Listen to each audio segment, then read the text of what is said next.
Hello, my name's Adrian Goldberg and welcome to the Byline Times podcast. The Byline Times, it's what the papers don't say, what radio doesn't report and what telly doesn't tell you. This time, 25 years after an amazing demonstration of people power in Birmingham, which led to the cancellation of billions of dollars worth of debt in the developing world, is it time for a repeat performance to unchain the global south?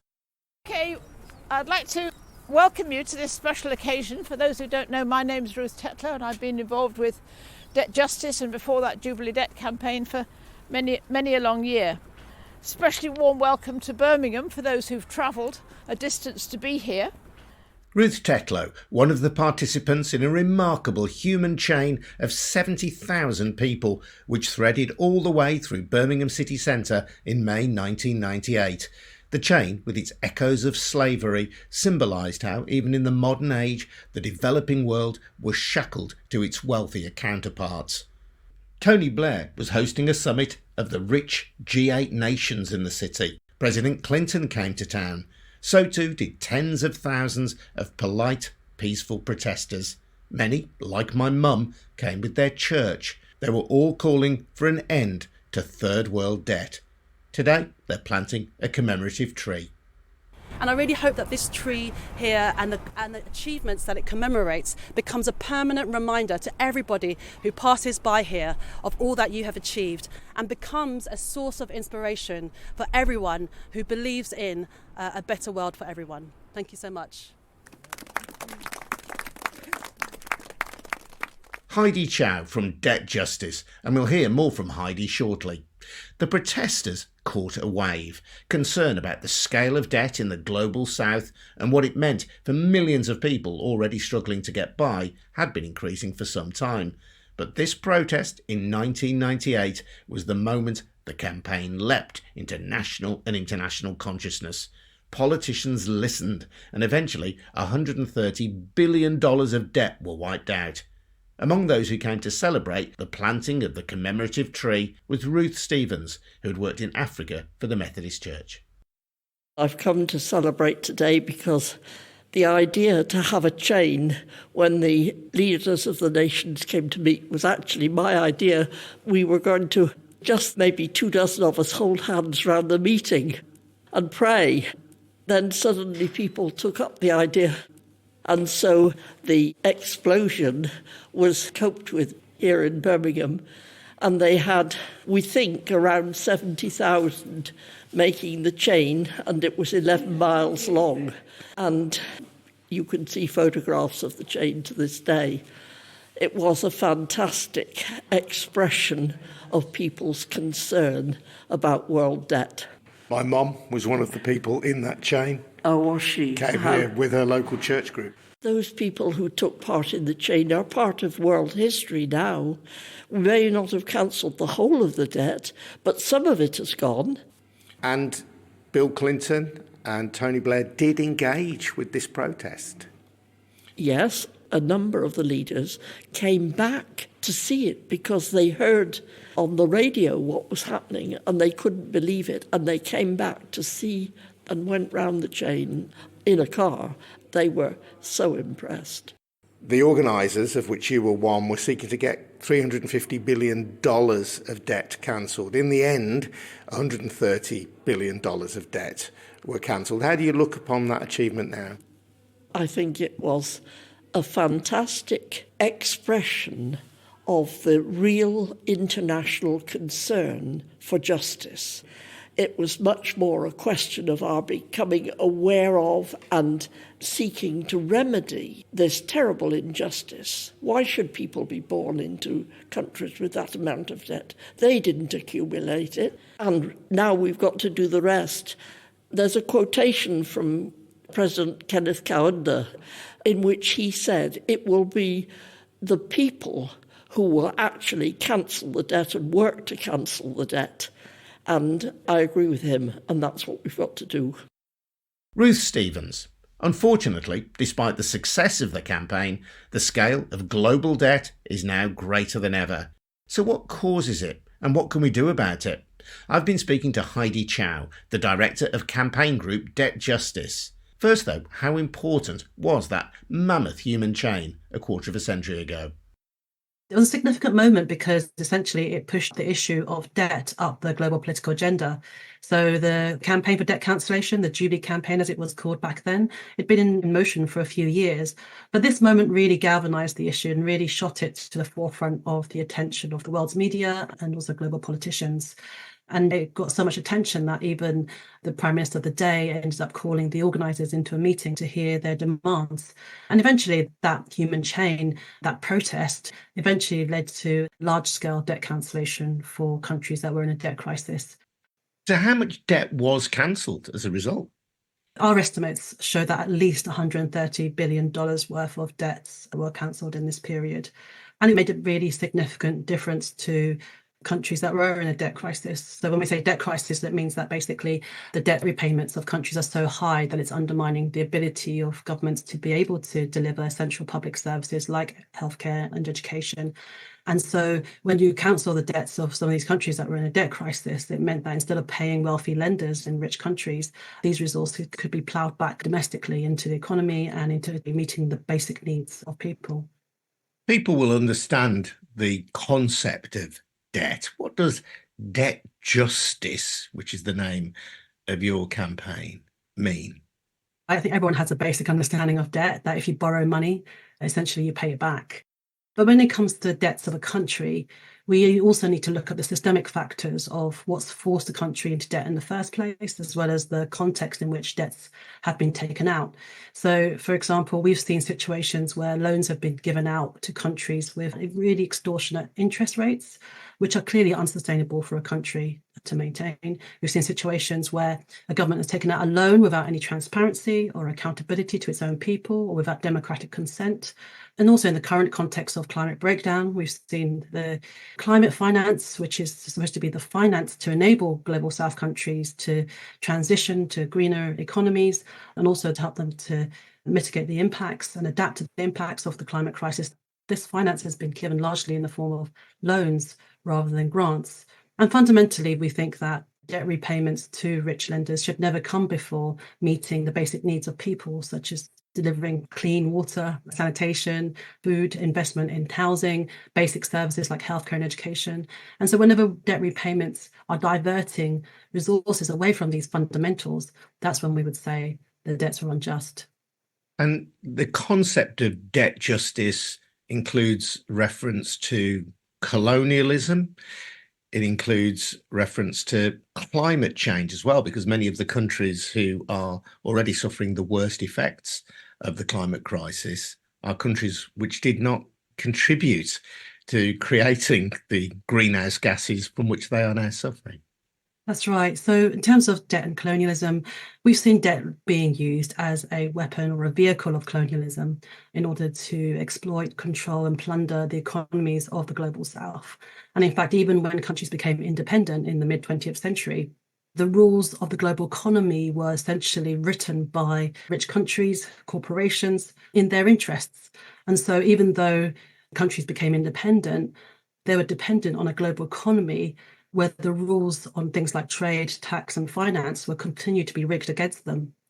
And so because of that, countries have struggled to develop diversified and resilient economies and so often have no option but to turn to debt in order to meet their public finances, which again increases the power of corporations and rich countries in the global north because then they hold the strings to their finances. And so what happens is that all it takes is for an external shock to plunge these countries into debt. And that's what we've seen in the recent years, this cascading polycrisis from the pandemic through to the wars in Ukraine and now in Gaza, with food and fuel price spikes, high inflation, rising interest rates. All of these external shocks have plunged countries that are predisposed to high levels of debt anyway because of the global economy that's been rigged against their interests, has plunged them into a debt crisis. And then, like you said, there's also a very strong connection to the climate crisis, which is because of the climate finance angle, but also because when countries are hit by an extreme event like a hurricane or a flood, they then have to pay for the rebuilding and reconstruction costs, often through even more debt.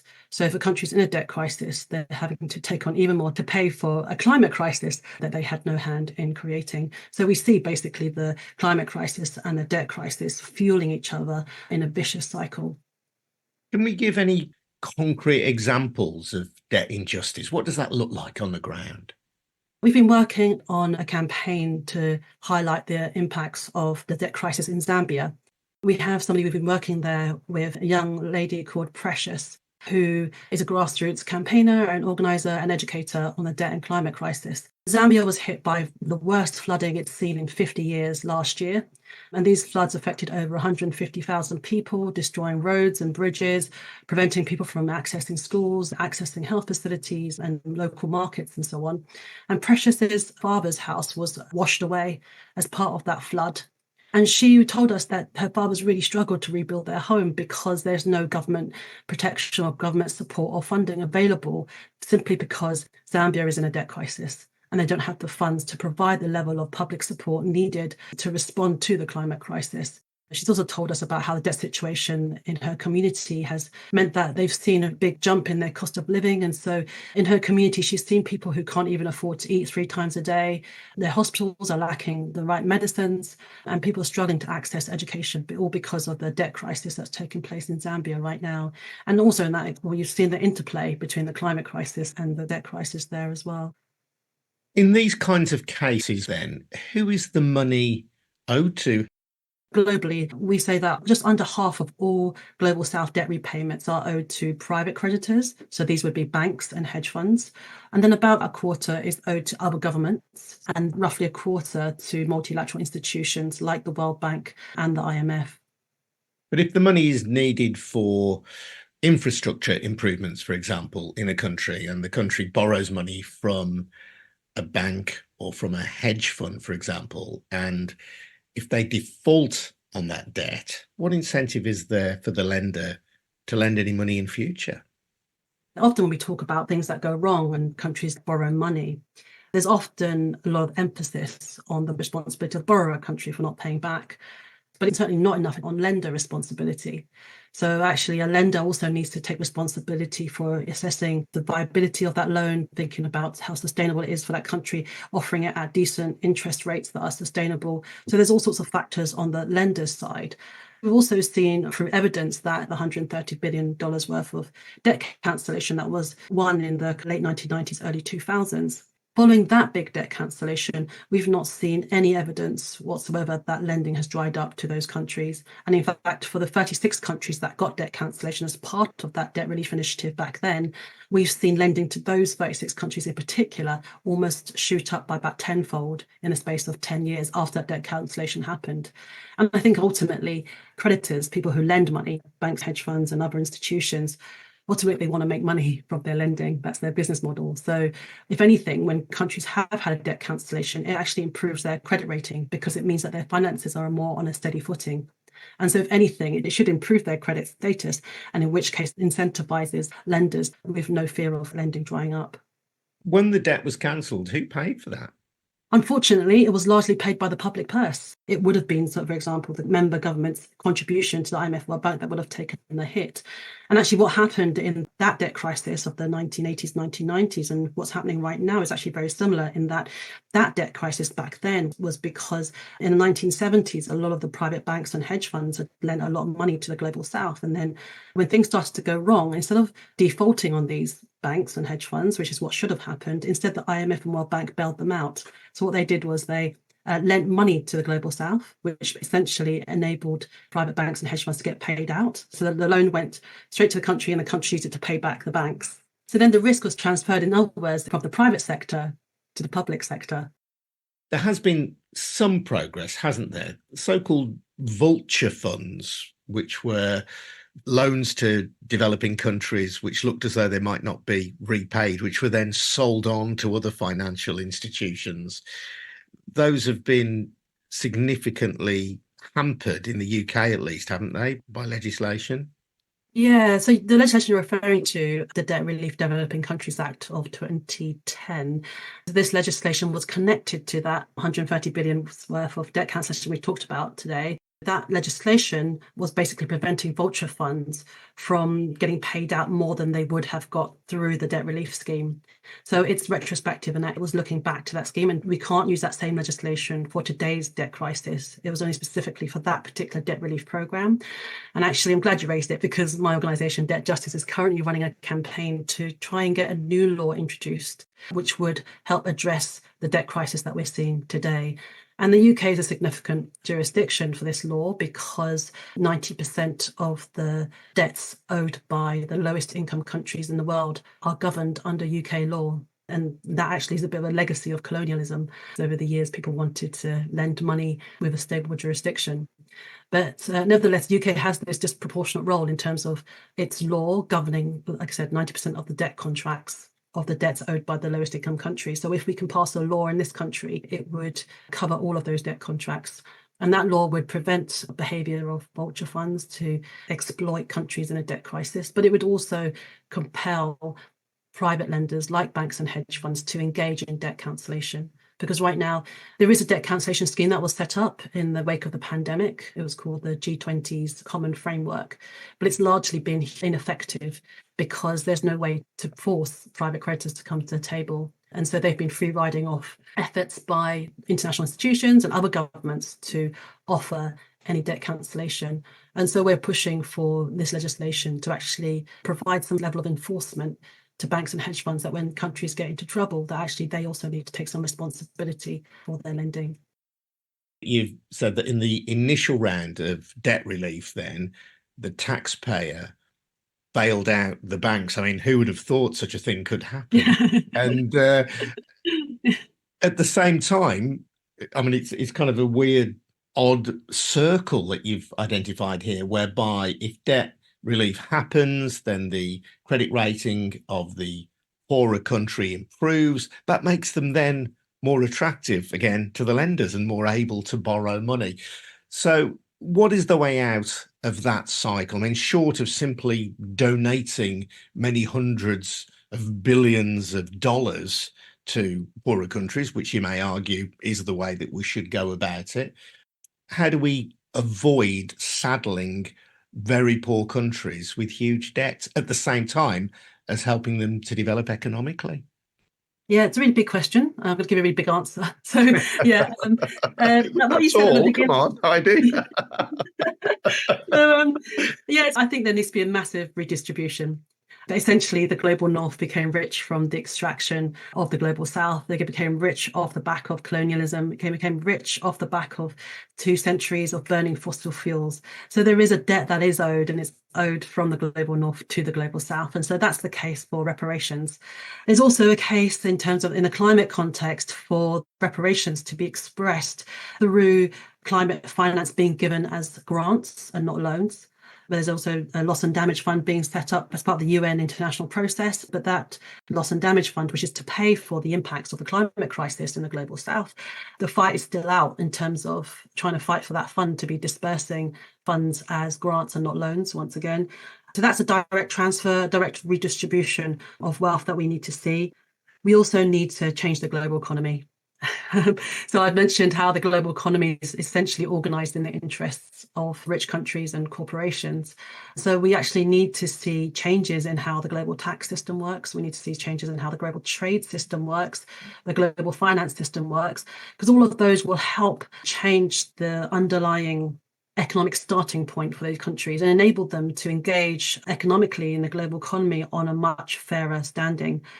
And then in terms of debt, because there will always be debt in the system, I think, unless we get to that utopia, we also need to see stronger mechanisms to enable debt relief to happen in a way that is fair and swift.